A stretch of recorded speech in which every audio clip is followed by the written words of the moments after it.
Ai ceva aici?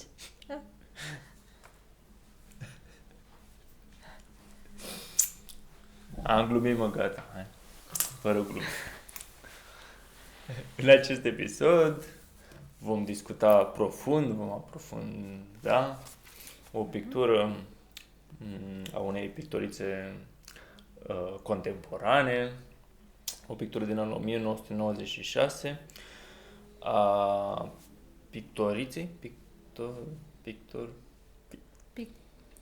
a artistei Pictora, nu? Shuki Krishan. Un pictoriță, un artist din India. Una pictora, nu? Nu? Nu, pictoriță. Pictoriță? Pictoriță? Din India. E un ulei pe pânză cu dimensiune 91 pe 122. Cum am ajuns să facem această pictură? Suntem în carantină de coronavirus. Tu aveai zbor spre India Da. și ai pierdut avionul și ca să te facem într-un fel să nu te simți rău sau Da. Consolăm. să te consolăm cu o pictură și facem una despre India Da. și tu ai găsit această mirifică Da. Superbă Și, pictură Și și da. mai ales personaj care te-a inspirat. da, Această nu, persoană. este că pentru că este o femeie pictora. Femei. Și pictuița, nu știu cum se zice. Da? Și asta mi-a plăcut și asta pentru că Nu am am, făcut. am vorbit doar despre pictor. Și atunci am zis, bine, atunci facem despre o femeie și pentru că este o femeie în India și care face pictura și atunci e mai puternic pentru mine că femeie în India este un pic considerat ca inferior a bărbat atunci. Mi-a plăcut din asta. Cum așa? De ce sunt femeile considerate inferioare în India? Depinde. Ea, de exemplu, zice că nu. Am citit o interviu unde a vorbit și zice că nu, dar se știe că în India și acum se mai face, sunt niște loc, niște triburi, unde când o femeie are un copii și când este o fetiță, le omor. Pentru că este o fetiță și costă prea mult când se căsătorește și da, pentru nu vrea să fie la școală, pentru că trebuie să fie în casă și acum mai este așa, în niște loc. Atunci mi-a plăcut să văd că era o femeie care face pictura, care, da, face ce vrea aia. Adică nu neapărat că ți-a plăcut pictura ei. Da, nu. Nu mi-a plăcut foarte, foarte mult, dar de toate pictura care a făcut ea, asta e cel care mi-a plăcut cel mai mult. Care era mai bine făcută. Lipsește niște detalii. Nu vreau să avea pictura asta în casa mea. Asta e că n-am spus titlul picturii, Treptele din Alvar. tradus de noi în română. Da. Ea nefiind prea mult cunoscută. În engleză e Steps of Alvar. Un oraș pe lângă... Alvar fiind un oraș din nordul Indiei care se află lângă New Delhi, având o istorie destul de interesantă, cu o arhitectură foarte frumoasă și într-o locație plină de coline, iar orașul se află într-o vale unde e și un lac. Și se combină foarte frumos arhitectura palatelor cu peisajul, cu colinele și cu lacul acesta. Și în tablou este o clădire, se vede, și se văd un fel de niște balcoane, cum ar veni. Da. Și nu știu exact la ce se referă trepte, probabil că la forma construcției. Sau mai are încă o parte a doua, că era într-o serie probabil, deci erau niște treceri, cum ar veni. Adică el lasă la interpretarea ta ce înseamnă steps. Da, știm că Shuki a tratat sau tratează încă, pentru că este în viață, tematica arhitecturii, redând da, cum arată India, cum arată viața în orașele indiene. Și eu m-am gândit, poate și să fie și pentru că oraș este, Întreb. nu știu, este colina și este o casă aici, o casa, este ca o scări, steps, Da. nu? Nu știu, n-am văzut Poate. cum e orașul. Da, poate fi și pentru asta că... De ce da. nu? Așa. Și ce ți-a plăcut la acest tablou? Ce mi-a plăcut mai mult este pentru că am zis că pentru mine lipsește niște detalii și nu este mult culoare, dar și dacă cineva a văzut deja pictura de India și se știe că India este foarte mult culoare în toate strada, în tot. Și mâncare, toate este foarte colorit. Și asta nu e prea mult, dar ce mi-a plăcut este că pot să simte, eu, da? Simt un suflet, un mesaj, se simte, eu nu știu, când le văd asta, care ea l-a pictat, nu a pictat așa, a pus ceva așa și gata. A simțit ea ceva când l-a pictat. Eu simt așa. Și ce simți mai exact? Nu știu, că ea îl place arhitectura, îl place culoare și atunci... Da, ție ce-ți transmite? Ce sentiment? Ce... Asta e, pentru mine, nu știu... Plăcerea. Eh? Plăcerea văzând arhitectura și scena aceasta cu persoana care este împreună cu arhitectura și gestul ei care stă plecat așa pe balustradă. Stă să cadă. Da, e elegant, adică pune în echilibru formele femeii, veșmântul ei verde care contrastă cu culoarea uniformă a arhitecturii. Și eu ce crezi, pentru că pictura zice că îl place foarte mult culoarele și da, nu e mult culoarele, dar se știe că în India culoare sunt foarte importante, are o semnificație. Și am văzut că sari este haine care are femeia asta, se numește un sari și este verde. Și nu cred că este verde doar pentru că a zis azi vom fi cu un sari verde. Pentru că este un verde smeral, nu? Nu știu, dar nu e de asta, este că poate significa că este musulmană sau este cum este trebuie să citesc. Speranța, evoluția și festivitate. Și este o culoare care se pune în niște triburi pentru să căsători. Și adică cum înainte să te căsătorești, când te căsătorești? Ziua de căsătorești, să te căsătorești, este o culoare în niște triburi unde tu trebuie să fie în verde. Și are un bindi, care bindi este ce are aici, un puncturi în frunte. Și asta este bindi significa picături. Și în India, în sud se zice sud? Sud de India este ca o decorație.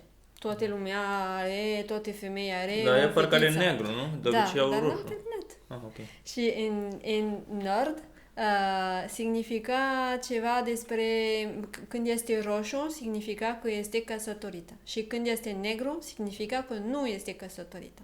Și asta este în nord de India. Atunci cred că pentru că are un sari verde și asta negru, cred că este înainte să căsătorește și a făcut pictura asta pentru să arată E ziua anunții ca... cum ar veni. Da, da. Și așteaptă, probabil, este afară să aștepte ceremonia. Sau... Da. Și la fel pentru că arată mână. Da, Și am ceva căutat- în inelul, nu? Nu, am căutat pentru că la fel în India mudra, care este postura de mână, are și asta o semnificație importantă. Se vede în hinduism, budism, toate, cum se zice, zeu. Zeu are o poziție diferită de mâna care significă ceva. Fiecare zeu are o poziție diferită. Nu, are mult. Are mult, un zeu are mult Multe Posturi. poziții. posturi care significă ceva diferit. Și... Da, că unii au și mai multe mâini, așa. Nu, dar nu toți are multă mână. Și atunci mi-am gândit că poate era un mudra care significa ceva. Și am căutat, dar n-am găsit nimic despre asta. Dar am căutat când se căsătorește în India, cum se face. Și atunci am văzut că este ca la noi,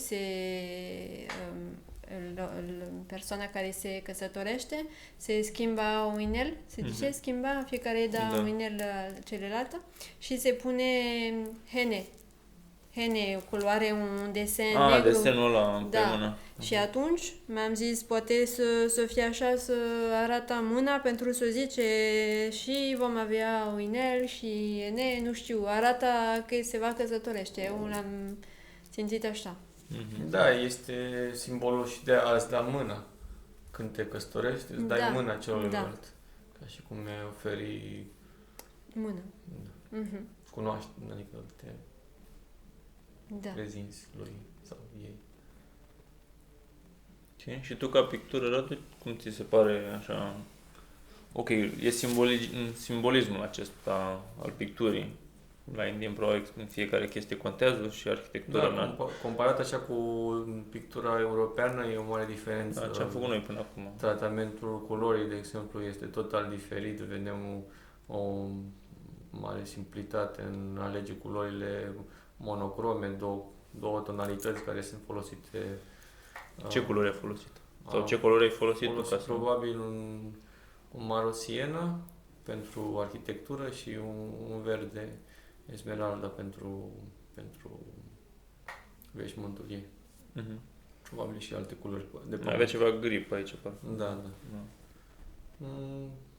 Da. Are unele greșeli de perspectivă, dacă ne uităm la balustradă, perspectiva e cam greșită, anatomia este tot așa cam slăbuță, dar ea cred că este într-un fel atrasă și de desenul antic, desenul hindu, unde se reprezintă zeitățile, dar cu un desen mult mai liniar, fără să explice anatomia într-o manieră realistă. Și atunci, păstrează într-un fel... Eu citeam un interviu cu ea și zicea că ea e atrasă și se bazează pe asta, cum zice, barocul olandez, în țările de jos. Și nu prea mi s-a părut așa, adică destul de diferit față de ce am văzut. Nu știu ce a luat de acolo. Nici. Da, dar din același și că pictează în cape... Am și o pictură în barocul olandez. Da. Și pictează în cape tot așa, subțiri. Pictau pictorii olandezi. Da, asta da, se vede că folosește pigmentul și îl dizolvă. Îl dizolvă ca să obțină părțile mai clare și părțile mai obscure. Dar nu suprapune diferite straturi, este foarte simplu procesul. Și totuși zice că stă la un tablou să picteze 3-5 luni. Da, pentru că e foarte detalistă. Ea? Da. În ce? În desen? Da, e desenul foarte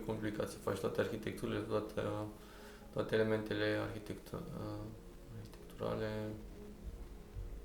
Adică Care lucrezi ea la este desen mai interesant. ales foarte... Da, probabil. Da, a zis că am citit un interviu și zice că pentru ea desen e foarte important și pune culoarele în desen exact, culorile exact în desen cum ca le-a făcut.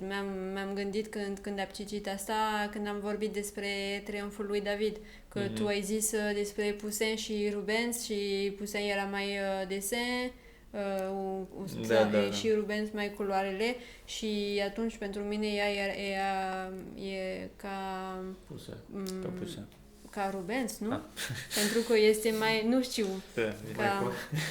nu știu, dar atunci da, zice că pentru ea e foarte important desen Păi și da, Poussin. Poussin. da, dar lucrări. și culoarele, că vreau să zic că ca tu, Radu, de exemplu, tu faci un desen și tu poți să pui culoarele nu exact în desen.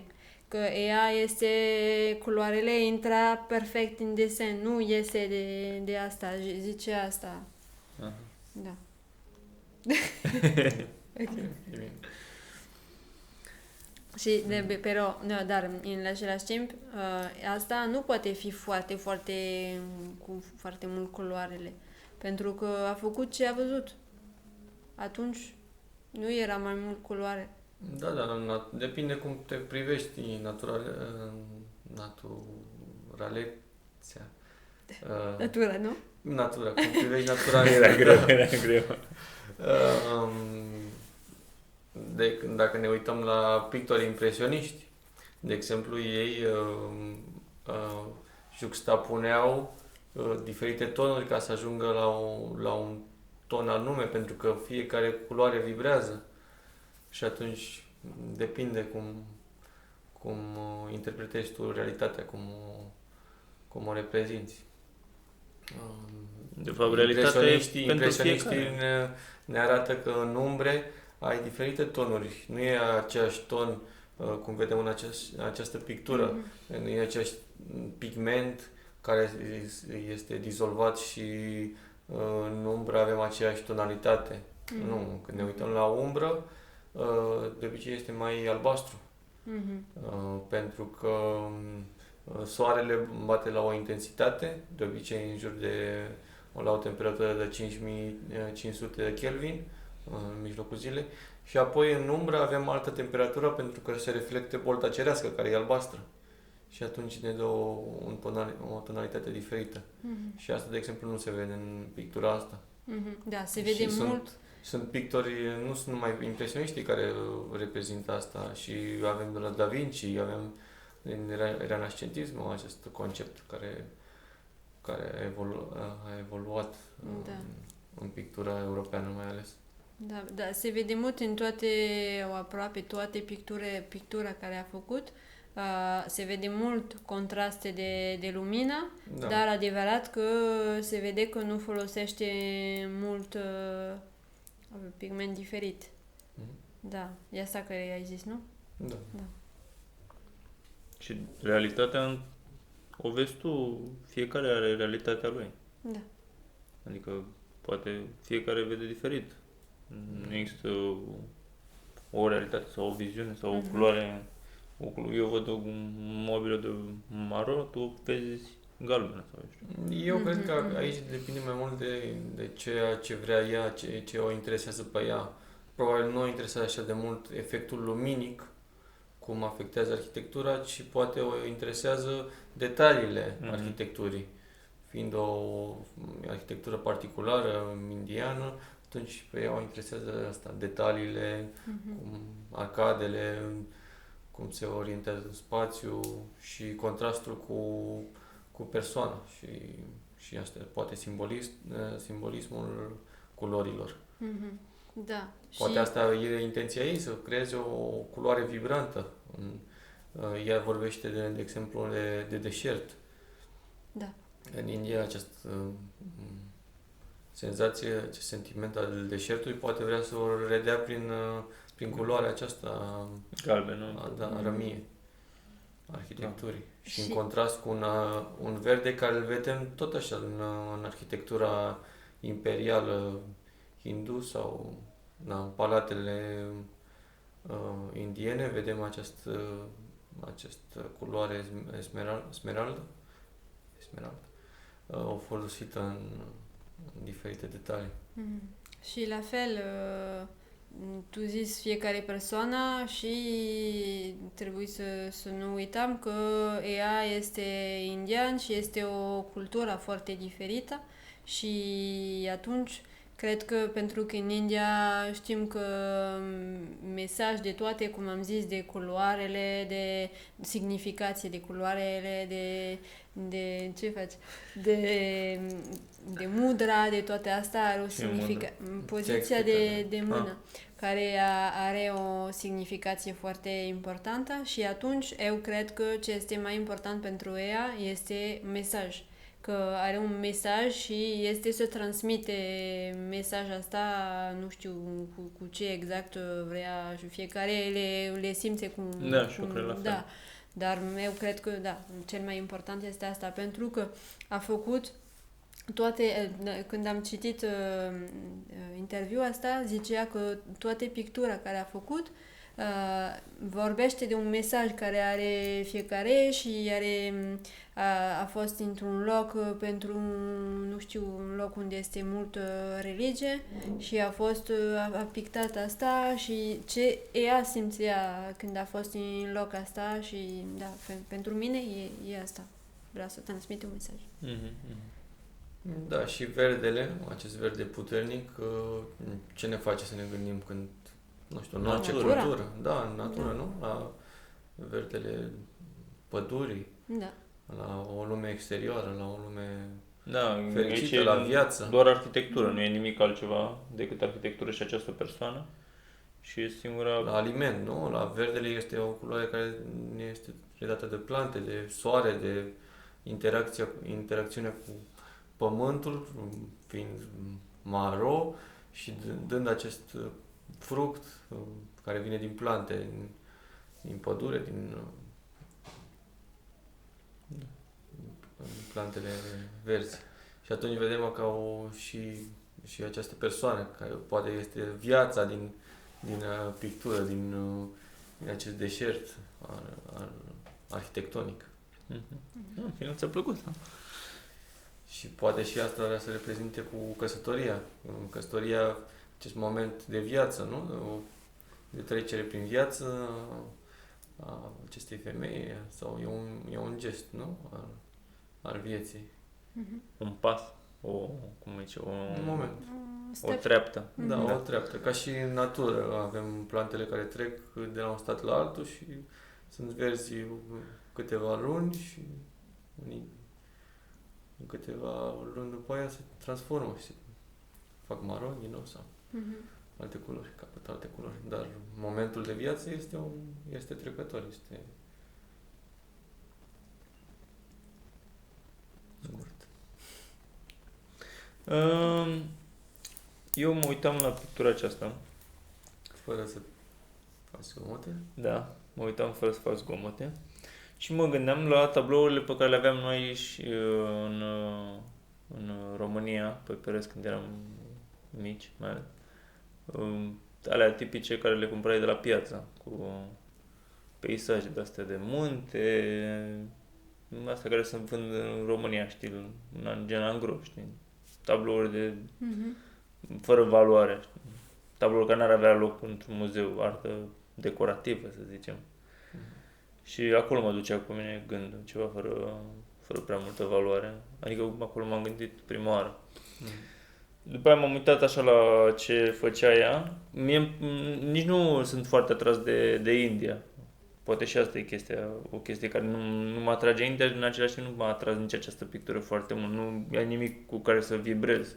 Nu e culoare care să mă atragă, nu-mi dă un sentiment foarte puternic, compoziția iar nu e la puzin, sau cum am făcut mai devreme în episodul trecut Antonio Lopez.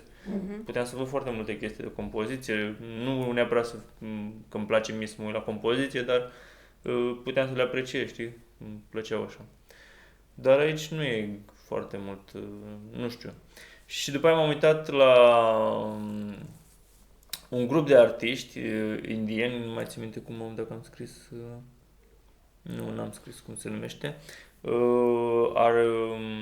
indienii care erau la modă până 1900, prin 1000. Școala Bengali? Da, școala Bengali, exact. Unde ea s-a format. Ea s-a format acolo și zice că se bazează pe arta acestor pictori. Și acolo am văzut niște exemple de tablouri care mi-au plăcut și ei, școala Bengali, au primit lecții de la artiști japonezi. Și am văzut unele tablouri care aveau ceva din Hokusai, pe care l-am făcut mai devreme, simplitatea aceasta, și erau chestii care îmi plăceau, știi, și puteam să le apreciez. Dar la ea nu am văzut nimic din ce făceau pictorii aceștia.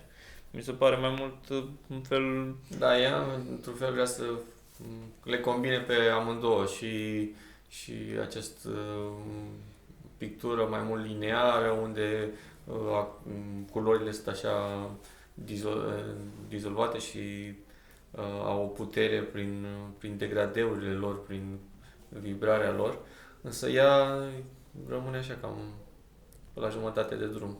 Uh-huh. Nici într-o parte, nici în alta. Vrea să împace și pictura europeană și pictura indiană, tradițională. Da, nu știu dacă este din cauza mea că nu vibrez, pentru că nu am fost în India, nici nu știu cultura foarte mult de acolo, dar cred că este greu pentru un european totuși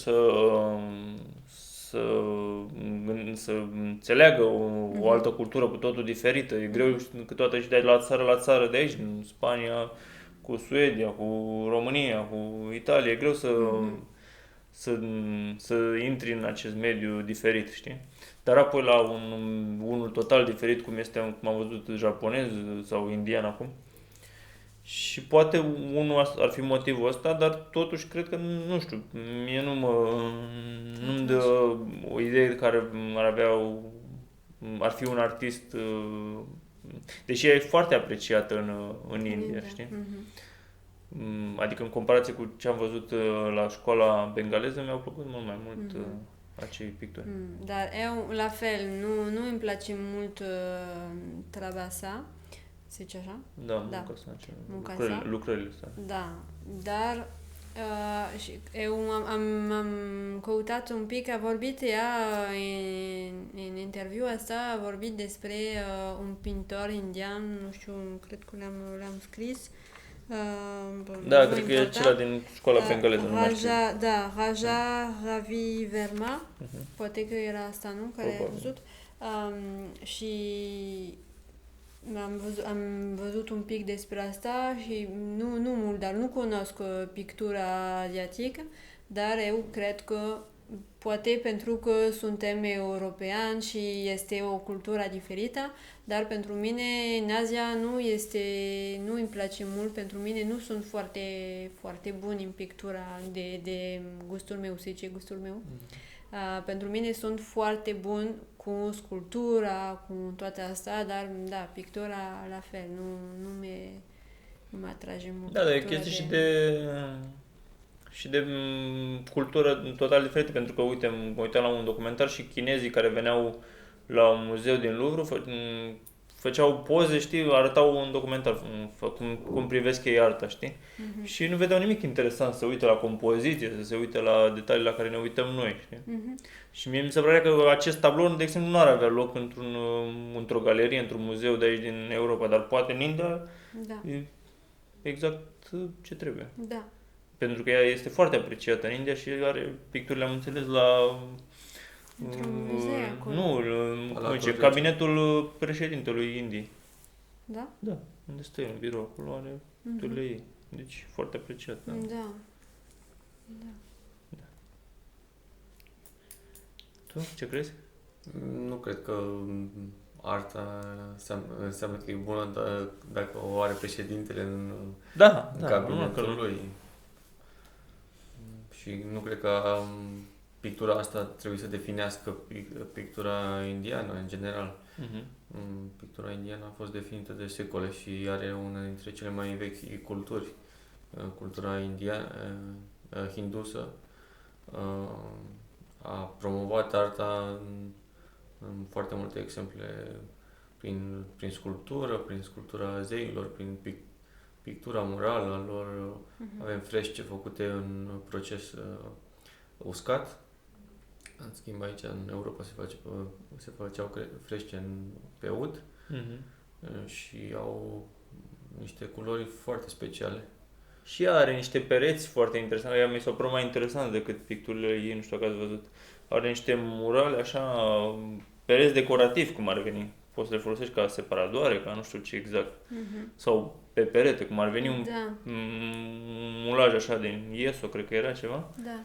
Și cu forme, foarte interesant. Da, dar asta n-am înțeles bine, dar cred că nu era ea care l-a făcut. Cred că era o, cum se zice, când tu muncești cu altcineva.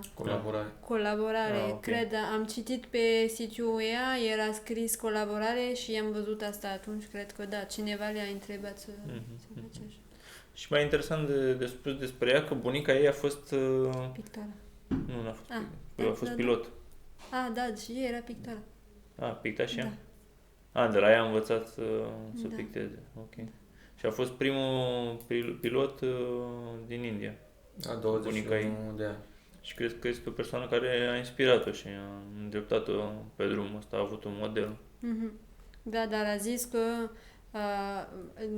am citit că da, pentru că a văzut bunica sa și bunica sa avea un guru și de atunci făceau împreună pictura și a crescut cum se zice, mijloc în centru de pictură. Dar a zis de la început, când a văzut pictura bunicii, da?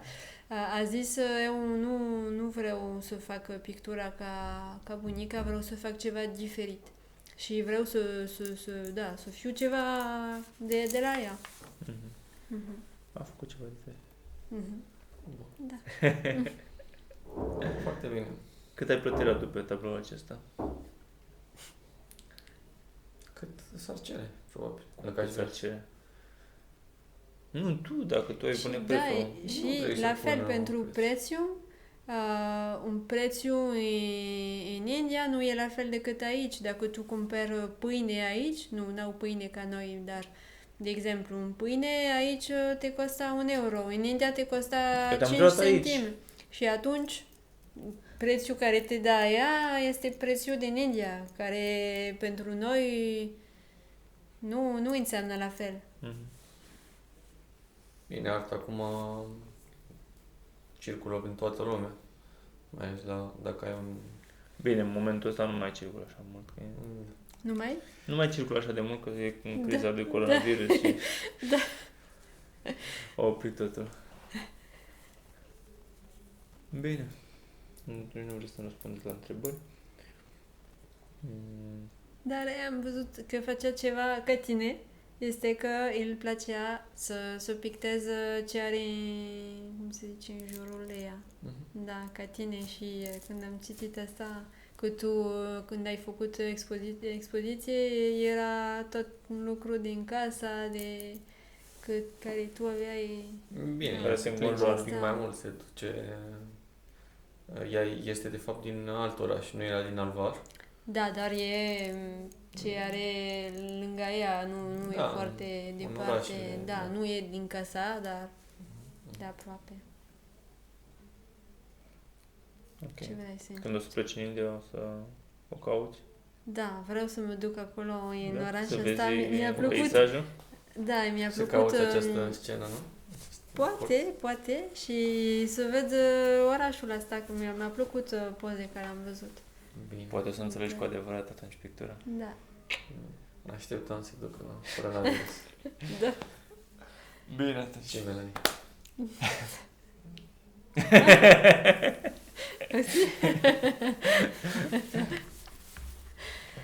Ok.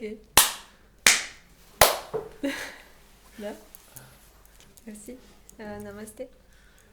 Nu, namaste e bună ziua. Bun.